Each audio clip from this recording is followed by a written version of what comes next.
Uno sfogo scritto con il cuore che in pochi minuti ha ricevuto decine di condivisioni. Quello della dottoressa Oriana Maschio, medico di base a Castelfranco. Su Facebook ha raccontato del dialogo avuto con una collega pediatra che l'ha aggiornata sulle condizioni di un bimbo di cui avevano parlato un anno prima, a cui era stata diagnosticata una forma grave di leucemia.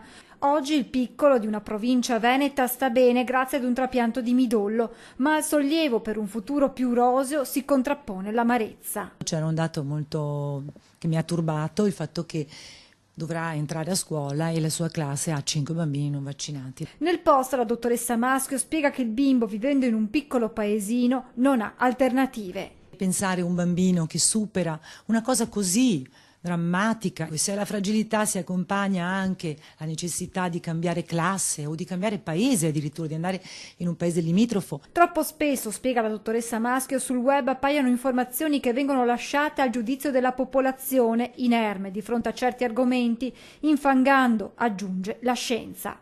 Noi diamo il nostro lavoro per cercare di tutelare i minori, gli ammalati, e ci basiamo sulla scienza, non ci basiamo su fedi, chiacchiere, e la scienza si rivisita di continuo perché si interroga. Io ho visto morire di tetano una donna moltissimi anni fa, quando ero laureata da qualche anno, quelle donne anziane che non avevano avuto il vaccino. Sono cose che ti segnano, come ti segnano le mamme che oggi sono morte, che ti hanno raccontato, anziane, di avere portato i loro bambini in ospedale con la difterite e non averli più visti. Come medico io sento questo dovere. Di fronte ad una giungla di informazioni, fare cultura è il compito del mondo scientifico, conclude Oriana Maschio. Bisogna far cultura, bisogna avere coraggio di dire le cose e non ci si mette a scontrarsi su un piano dove si scontra come su un'arena, su argomenti che sono scientifici. Dobbiamo andare dagli epidemiologi. Io